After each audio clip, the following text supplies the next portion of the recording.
तो हेलो मेरे प्यारे मित्र, तो मैं हूं आशा कश्यप पर स्वागत है आप सभी का हमारे यूट्यूब चैनल में।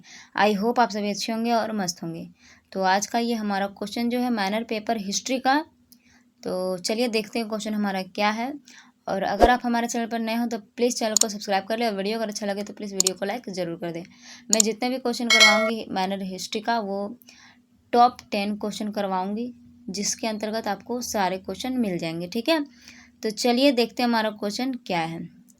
मनसबदारी प्रथा पर प्रकाश डालें, यानी कि मनसबदारी प्रथा क्या थी उसके बारे में हम लोग जानेंगे। तो क्या है उत्तर? मनसबदारी प्रथा मुगल शासन की एक महत्वपूर्ण प्रशासनिक व्यवस्था थी। इसकी शुरुआत मुगल सम्राट अकबर ने की थी। मनसब एक अरबी शब्द है जिसका अर्थ होता है पद या रैंक। अगर क्वेश्चन पूछा जाए कि मनसबदारी व्यवस्था का जो शुरुआत था वो किसने किया था, तो किसने किया था? तो अकबर ने किया था। ठीक है, मनसबदारी व्यवस्था का शुरुआत जो अकबर ने किया था। ठीक है, उसके बाद फिर ये धीरे धीरे सभी लोगों ने चलाया था। आगे है, इस प्रथा के अनुसार राज्य के अधिकारियों और सैनिकों को अलग अलग पद दिए जाते थे। जिस व्यक्ति को पद मिलता था उसे मनसबदार कहा जाता था। तो मनसबदार क्या था कि जिसको जो भी पद मिला, जो भी रैंक मिला, उसी को क्या कहा जाता था? तो मनसबदार कहा जाता था।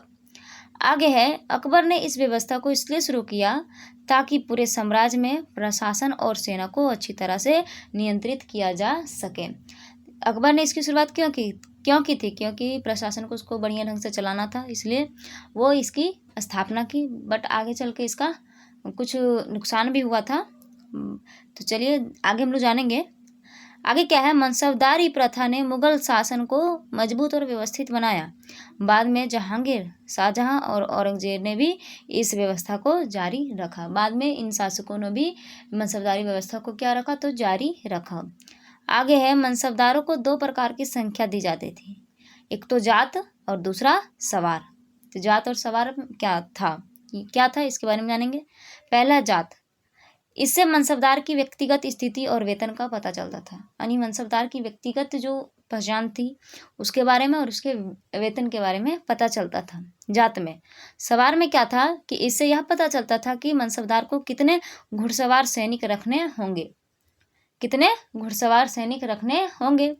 उदाहरण के लिए, यदि किसी मनसबदार का पद 2000 जात है और 1000 सवार, तो उसका अर्थ, यानी इसका अर्थ है कि उसका व्यक्तिगत पद जो है वो 2000 का है और उसका जो उसे 1000 घुड़सवार सैनिक रखने होंगे, यानी कि 2000 पद है तो उसको 1000 घुड़सवार सैनिक रखने होंगे। आगे है, मनसबदारों को वेतन के रूप में नगद धन या जागीर दी जाती थी। या तो नगद दिया जाता था या तो जागीर दिया जाता था। जागीर क्या होता है कि जागीर वह भूमि होती है जिससे कर वसूला जाता था। जागीर क्या होती थी? जो कर वसूला गया ना, उसी को जागीर कहा जाता था। तो जागीर वह भूमि होती थी जिससे कर वसूला जाता था। मनसबदार उसी आय से अपने सैनिकों और खर्चों को पूरा करता था, लेकिन वह उस भूमि का मालिक नहीं होता था। बादशाह कभी भी उसकी जागीर बदल सकता था। आगे है, मनसबदारों का मुख्य कार्य। तो क्या था उसका मुख्य कार्य? तो पहला पॉइंट है सेना को तैयार करना।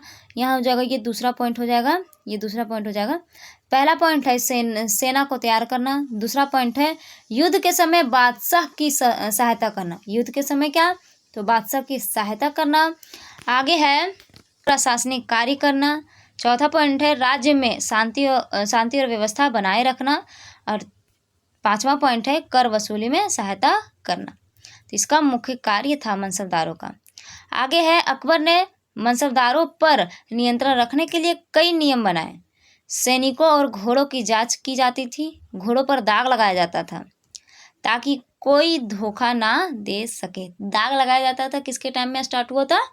तो शेरशाह सूरी के टाइम में। तो शेरशाह जो अपनाया था वो ज़्यादातर अकबर ने उस चीज़ को अपनाया था। ठीक है, तो घोड़ों पर दाग लगाया जाता था ताकि कोई भी धोखा ना दे सके। सैनिकों का पूरा विवरण रखा जाता था, पूरा डाटा रखा जाता था। इससे भ्रष्टाचार कम हुआ और सेना मजबूत बनी। आगे है, मनसबदारी प्रथा की कई विशेषताएं थी। कौन कौन सी विशेषताएं थी? तो पहला है, इससे प्रशासन व्यवस्थित हुआ। दूसरा पॉइंट है इसका, सेना सीधे बादशाह के नियंत्रण में होता था। चौथा, इसका तीसरा पॉइंट है, योग्य लोगों को ऊंचा पद मिलने का अवसर मिला, यानी कि जो योग्य होते थे उनको ऊंचा पद मिलता था। आगे है, विभिन्न जातियों और धर्मों के लोगों को सेवा का मौका मिला। तो अकबर जो था वो सभी धर्मों को सामान्य रूप से देखता था और मानता था, तो विभिन्न जातियों और धर्मों के लिए जो लोग थे उनको सेवा का मौका मिला। आगे है, लेकिन इस व्यवस्था में कुछ कमियां भी थी। क्या था? मनसबदार अधिक धन पाने के लिए किसानों पर अधिक कर लगाने लगे। तो किसानों पे क्या करते थे? वो अधिक कर लगाने लगे। आगे है, कई मनसबदार भ्रष्ट हो गए थे। आगे है, बाद के मुगल शासकों के समय मनसबदारों की संख्या बढ़ गई, जिससे राज्य का आर्थिक बोझ बढ़ा। यानी कि बाद में जो इस चीज़ को अपनाया था, जैसे शाहजहां ने अपनाई थी, औरंगजेब वगैरह ने अपनाई थी, तो बाद में जैसे जैसे मनसबदारों की संख्या बढ़ती गई, जिसके वजह से क्या हुआ? आर्थिक बोझ बढ़ता गया। अगला पॉइंट है, जागीरों की कमी होने लगी और आपसी संघर्ष बढ़ गया। अब जागीर, जो इन लोग को वेतन कैसे मिलता था? या तो नगद मिलती थी या फिर जागीर वाला वेतन मिलता था। तो क्या हुआ? जागीरों की कमी होने लगी, जिस वजह से क्या? आपसी संघर्ष बढ़ने लगा। आगे क्या है, फिर भी मनसबदारी प्रथा मुगल प्रशासन की सबसे महत्वपूर्ण व्यवस्था में से एक थी। इसने मुगल साम्राज्य को लंबे समय तक मजबूत बनाए रखने में मदद की। अकबर की यह व्यवस्था उसकी बुद्धिमानी और प्रशासनिक क्षमता का प्रमाण मानी जाती है। आगे है निष्कर्ष। तो क्या है? अंत में कहा जा सकता है कि मनसबदारी प्रथा मुगल शासन की रीढ़ थी। इसके माध्यम से सेना और प्रशासन दोनों को नियंत्रित किया जाता था। इस व्यवस्था में मुगल साम्राज्य को संगठित और शक्तिशाली बनाने में महत्वपूर्ण भूमिका निभाई। तो ये हमारा हो गया मनसबदारी प्रथा क्या है उसके बारे में विवरण दे। ठीक है, तो चलिए मिलते हैं नेक्स्ट वीडियो में। अगर वीडियो आप लोगों के लिए यूजफुल रहा तो प्लीज़ वीडियो को लाइक कर दें और चैनल को सब्सक्राइब जरूर कर दें। धन्यवाद।